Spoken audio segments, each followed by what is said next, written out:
तर नमस्कार सर्व शेतकरी बांधवांचे अत्यंत महत्त्वाच्या व्हिडिओमध्ये स्वागत आहे। कारण की मित्रांनो, या व्हिडिओच्या माध्यमातून आपण पाहणार आहोत तुम्हाला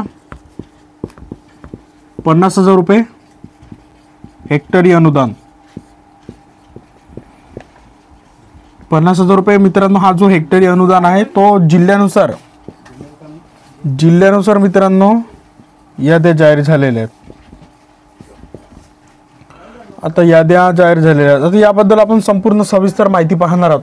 हा जो अनुदान म्हणजे जाहीर झाला 50,000 हेक्टरी, तर याच्यामध्ये आता संपूर्ण माहिती पाहणार आहोत की महाराष्ट्रामध्ये काही काळासाठी 1 रुपया पीक विमा योजना होती मित्रांनो। म्हणजे तुम्हाला 1 रुपयामध्ये तुम्हाला पीक विमा काढता येत होता। 1 रुपया पीक विमा, हा 1 रुपया पीक विमा म्हणजे काही काळामध्ये जे 1 रुपयासाठी पीक विमा योजना होती। आता तिथे शेतकऱ्याला फक्त 1 रुपया भरावा लागत होता, बरोबर आहे। पहिलेच्या ज्या योजना होत्या फक्त शेतकऱ्याला तिथे 1 रुपया भरावा लागत होता बघा। पण आता त्या बदल्यात करण्यात आले, तो बदल आहे तो करण्यात आला।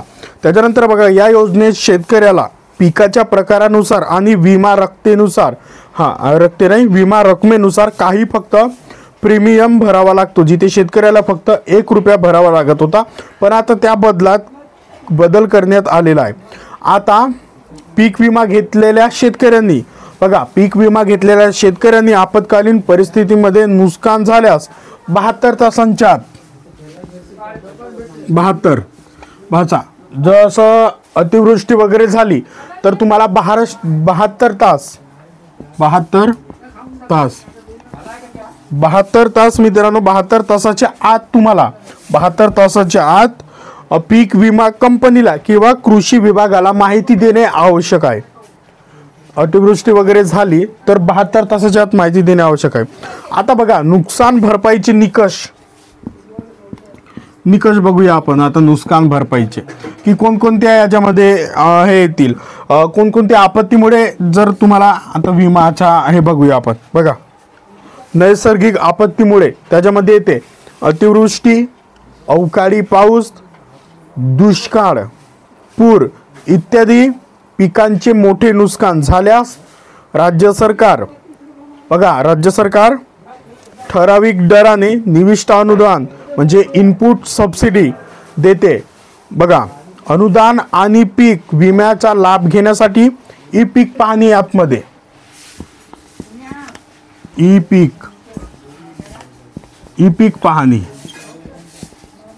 पीक पाहणी हा जो ॲप्स आहे मित्रांनो, हा डाउनलोड नसेल केलं तर तुम्ही करून घ्या डाउनलोड। ई पीक पाहणी बघा, ई पीक पाहणीमध्ये आपल्या पिकाची नोंदणी करणे अत्यंत महत्त्वाचे आहे।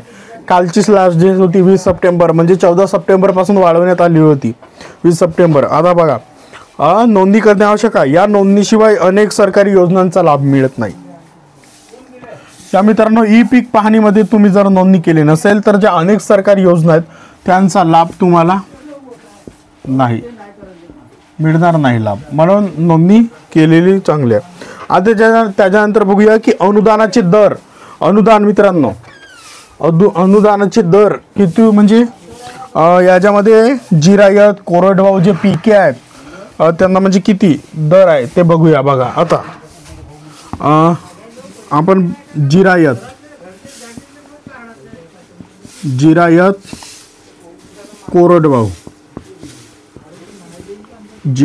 कोरडवाहू पिके यांना आहे बघा 13,600 रुपये।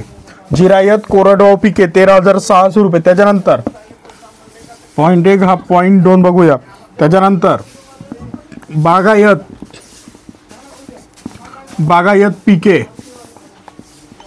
बागायत पिके सिंचनाखालील, जे सिंचनाखालील आहेत त्यांच्यासाठी,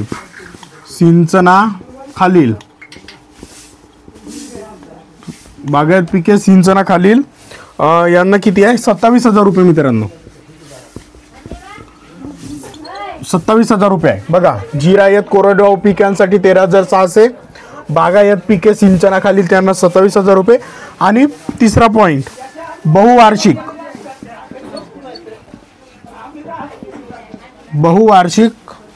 पिके, बहुवार्षिक पिकांसाठी किती रुपये आहे मित्रांनो 36,000 रुपये. बघा 13,600, 27,000, 36,000. आता बघा हे जिरायतसाठी आहे 13,600, बागायत पिके सिंचनाखालील त्यांच्यासाठी 27,000, बहुवार्षिक पिके त्यांच्यासाठी 36,000. आता पात्रतेचे निकष बघूया. पात्रता, आता पात्रतामध्ये येते मित्रांनो पिकांचे नुकसान 33%, पिकांचे नुकसान 33% किंवा त्याहून अधिक झालेले असावे तर तुम्ही यासाठी पात्र असाल. आता त्याच्यानंतर येते शासनाकडून मिळणाऱ्या मदतीसाठी ई पीक पाहणी ॲपमध्ये तुमची नोंदणी केली असणे आवश्यक आहे. हा एक झाला, हा दोन. नोंदणी ई पीक पाहणी, ई पीक पाहणीमध्ये नोंदणी पाहिजे. त्याच्यानंतर बघा नुकसानीनंतर 72 तासाच्या आत 72 तासात हा 72 तासात नोंदणी, 72 तासात नोंदणी किंवा कृषी विभागाला माहिती देणे आवश्यक आहे. हे 3 पॉईंट आहेत. त्याच्यानंतर किंवा जे विमा कंपनी आहे त्या विमा कंपनीला ऑनलाईन ॲपद्वारे ऑफलाईन माहिती देणे. बघा त्याच्यानंतर येते आवश्यक हा कुठे गेला, नुकसानीनंतर 72 तासाच्या आत संबंधित विमा कंपनीला ऑनलाईन ॲपद्वारे ऑनलाईन देऊ शकता किंवा ऑफलाईनही तुम्ही माहिती देऊ शकता. त्याच्यानंतर आवश्यक कागदपत्रे बघूया. आपण हे बघितली किती रुपये मिळणार आहेत, त्याच्यानंतर पात्रता बघितली. आता किती काय काय कागदपत्रे लागणार आहेत. कागदपत्रे सर्वात पहिले मित्रांनो आधार कार्ड,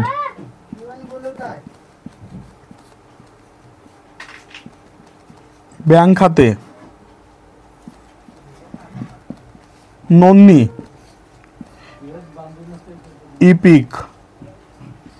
पीक पाहणी नोंदणी, त्याच्यानंतर येते पंचनामा म्हणजे पिकाची जेव्हा तुमची नुकसान झाली तेव्हा केलेला पंचनामा आवश्यक असल्यास. आता बघा सर्व ठिकाणे कुठे, ग्रामसेवक, तलाठी कार्यालय जिथं तलाठी राहील तिथं. त्याच्यानंतर कृषी सहाय्यक संपर्क तुम्ही साधू शकता याबाबत माहिती देण्यासाठी. आता बघा अनुदानाची वैशिष्ट्ये, काही संदेशांमध्ये शेतकऱ्यांना 50,000 रुपये प्रति हेक्टर थेट बँकेत जमा होईल असे सांगितले जाते. अशा आपण आता समोर पाहूया. समोर जे मुद्दे आवश्यक आहेत ते बघा. खोट्या संदेशाचा तुमचा ATM नंबर, पिन, CVV किंवा OTP वन टाइम पासवर्ड मागितला जातो. कुणी आपलं ATM नंबर, पिन, CVV किंवा OTP कोणालाही देऊ नका. शासनाचे किंवा बँकेचे अधिकृत म्हणजे जे शासनाद्वारे तुम्हाला मेसेज येते आपल्या महाराष्ट्र शासनाद्वारे ते बघा कसे येते. उदाहरणामध्ये आपण बघूया VM, मग आडवी रेषा येते MAHAGVT असे वगैरे मेसेज येत असतात आपल्या शासनाचे. DM SDRF, त्याच्यानंतर कॉमा, त्याच्यानंतर AX आडवी रेषा PMFBY असे येत असतात. हे शासनाचे, हे गव्हर्नमेंटचे झाले. जे पहिले सांगितले ते त्याच्यामध्ये तुम्हाला ATM number, pin number, CVV असे मागितले जाते. असे कुणालाही शेअर करू नका. संदेशामध्ये तुमचे फक्त खाते क्रमांक किंवा इतर माहिती अचूक तपशील नसतात. बघा त्याच्यानंतर आता बघूया आपले नाव यादीमध्ये कसे तपासायचे. आपले नाव यादीत,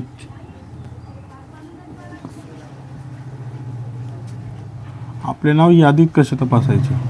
आता आपण हे जर संपूर्ण माहिती बघितली, आता यादीत कसे तपासायचे बघा. आपल्या जिल्ह्याच्या जिल्हा परिषद किंवा कृषी विभागाच्या संकेतस्थळाला भेट द्या. तुमचं जे कोणतं जिल्हा असेल त्या जिल्ह्याचा जो ऑनलाईन जो वेबसाईट असेल त्या वेबसाईटला भेट द्या. त्याच्यानंतर कृषी अनुदान, नुकसान भरपाई, कर्जमाफी या विभागामध्ये क्लिक करा. त्या विभागामध्ये जा. त्याच्यानंतर जिल्हानिहाय व गावनिहाय PDF यादी डाउनलोड करा. त्याच्यानंतर 712 उतारा क्रमांक, आधार क्रमांक किंवा नाव तपासून तुम्ही तपासणी करा तुमचे नाव त्याच्यामध्ये आहे का. तर हे संपूर्ण माहिती आपण बघितली. जिरायत कोरडवाहू पिकांसाठी 13,600, बागायत पिके सिंचनाखालील त्यांच्यासाठी 27,000 रुपये, बहुवार्षिक पिके त्यांच्यासाठी 36,000 रुपये. पात्रता बघितली 33% तुमचं हे पाहिजे. त्याच्यानंतर नोंदणी ई पीक पाहणीमध्ये पाहिजे, 72 तासांच्या आत नोंदणी केलेली पाहिजे. आधार कार्ड लागणार आहे, बँक खात्याची पासबुक, ई पीक पाहणीमध्ये नोंदणी आणि जेव्हा नुकसान होते तो पंचनामा आवश्यक असल्यास तुम्हाला आवश्यक आहे. तर हे संपूर्ण माहिती आपण या व्हिडिओच्या माध्यमातून कव्हर केली. मित्रांनो, व्हिडिओ आवडला असेल तर व्हिडिओला लाईक करा आणि चॅनलवरती नवीन असाल तर या चॅनलला सबस्क्राईब करा आणि या व्हिडिओला लवकरात लवकर सर्वांपर्यंत शेअर करा. कारण की अशा महत्त्वाच्या गोष्टी तुमच्यापर्यंत लवकरात लवकर पोहोचत असतात. संपूर्ण व्हिडिओ पाहिल्याबद्दल तुम्हा सर्वांचे धन्यवाद.